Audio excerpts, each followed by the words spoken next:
Alhamdulillah, alhamdulillahirabbil alamin wa bihi nasta'in ala umuri dunya waddin wa ala alihi wa sahbihi ajma'in. Amma ba'd. Baiklah, pada kesempatan ini, gimana nih kabar kalian pada hari ini? Semoga dilancarkan urusannya dan sehat selalu. Alhamdulillah, semoga senantiasa dilindungi Allah Subhanahu wa taala.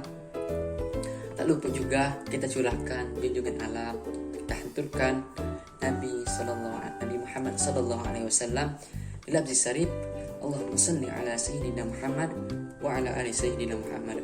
Baiklah, sebelum melakukan pembelajaran, marilah kita berdoa. Bismillahirrahmanirrahim. Wal 'asri innal insana lafi husri illa alladziina amanu wa 'amilus solihati wa tawassaw bil haqq wa tawassaw bis sabr. Berdoa selesai. Pada hari ini kita akan membahas materi tentang kisah perjalanan Nabi Musa alaihissalam. Pada tahu nggak sih, di zamannya Nabi Musa terdahulu, untuk setiap bayi laki-laki yang lahir itu harus dibunuh hidup-hidup. Beda dengan zaman sekarang, yang alhamdulillah bayi laki-laki yang lahir bisa untuk tetap hidup. Nah, di situ patut kita syukuri. Ada yang tahu belum kisah perjalanan Nabi Musa alaihissalam itu seperti apa? Kisah Nabi Musa adalah yang paling banyak diceritakan di dalam Al-Quran. Nama Nabi Musa di Al-Quran disebut sebanyak 136 kali. Dari perjalanan Nabi Musa pada akhirnya diketahui bahwa Allah Subhanahu wa taala tidak menyukai perbuatan sewenang-wenang ataupun yang menganiaya orang lain. Itu sebabnya salah satu perintah Allah kepada Musa alaihissalam adalah melawan raja yang berkuasa pada zaman itu, yaitu Fir'aun yang mengaku sebagai Tuhan. Nabi Musa alaihissalam adalah salah satu nabi dan rasul yang dikaruniai mukjizat yang luar biasa oleh Allah Subhanahu wa taala. Nabi Musa merupakan rasul ulul azmi dan satu dari 4 nabi yang dikaruniai memperoleh kitab Taurat. Nabi Musa diutus untuk menyiarkan agama Allah saat Raja Fir'aun memimpin Mesir. Fir'aun adalah raja yang sangat kejam dan zalim. Pada suatu hari Fir'aun bermimpi Mesir terbakar hebat. Mimpi itu kemudian ditafsirkan bahwa suatu hari akan ada seorang bayi laki-laki yang akan menjadi musuh dan menghancurkan kerajaannya. Mimpi itu membuat Fir'aun memerintahkan pasukannya untuk menangkap dan membunuh bayi laki-laki, termasuk ibu yang sedang mengandung bayi laki-laki.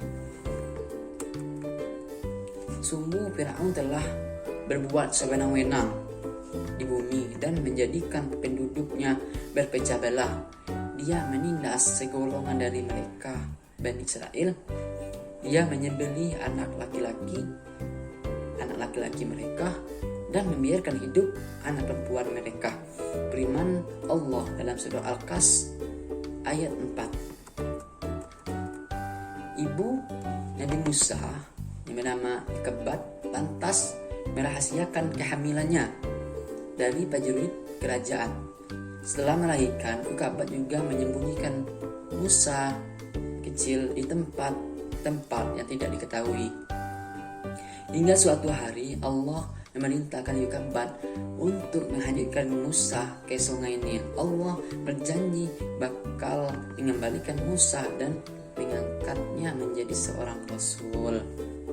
Nah, di situ ibunya Nabi Musa alaihissalam, Kebat, sangat khawatir. Akhirnya dia dapat ilham oleh Allah Subhanahu wa taala dan dihanyutkannya di sungai Nil. Di hilir sungai hingga saatnya ditemukan oleh istri Fir'aun, menemukan Musa yang bersih dan bercahaya. Musa lalu dipungut keluarga Fir'aun.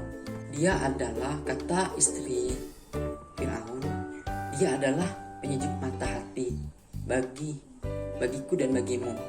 Janganlah kamu membunuhnya. Mudah-mudahan dia bermanfaat kepada kita, atau kita ambil dia menjadi anak kita, kata istri Fir'aun. Saat bersama keluarga Fir'aun, Musa kecil enggan menyusui pada orang lain.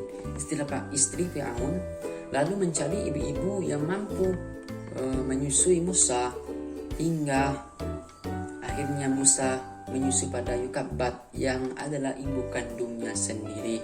Pada saat itu Musa menolak dan enggan untuk menyusu kepada istrinya Fir'aun. Pada akhirnya temulah pada Yukabad ibunya Nabi Musa alaihissalam, hingga Nabi Musa dengan lahap menyusu dengan ibunya sendiri, hingga akhirnya sampai tahap habis menyusui, kemudian Musa dikembalikan lagi. Setelah 10 tahun di Madian, Musa dan istrinya meminta izin kepada Nabi Shu'aib, itu gurunya Nabi Shu'aib itu, untuk kembali ke Mesir. Dalam perjalanan menuju Mesir, Musa melihat sinar yang menyala di Bukit Sinai. Di tempat itulah Musa pertama kali menerima wahyu dari Allah Subhanahu wa taala, yaitu Bismillahirrahmanirrahim. Surah itu berbunyi, falamma ataha nudiya min syati'il wadil aymani fil buq'ati mubarakah fil buq'ati mubarakatin minasy syajarati ay ya Musa inni anallahu rabbul alamin. Sadaqallahul azim. Wahai Musa, sungguh aku adalah Allah, Tuhan seluruh alam, kata Allah sesuai surah Al-Qasas ayat 30. Musa juga mendapat tugas untuk memberikan peringatan pada Fir'aun dan pengikutnya. Musa lalu memerintah Allah untuk mengizinkan Harun, saudaranya, menemani berdakwah karena memiliki tutur kata yang baik. Atas izin Allah, Musa bertemu dengan Harun yang juga diangkat menjadi nabi. Musa dan Harun mulai memberi peringatan pada Fir'aun, namun tak ada yang percaya pada Musa dan mukjizatnya. Musa menyeru masyarakat Mesir untuk menyembah Allah dan berbuat kebaikan. Aksi Musa lalu menyusul emosi Fir'aun. Namun tak ada yang percaya pada Musa dan mukjizatnya. Sebagai tanda kekuasaan Allah, pengikut Fir'aun menyebut Musa hanyalah permainan sihir belaka.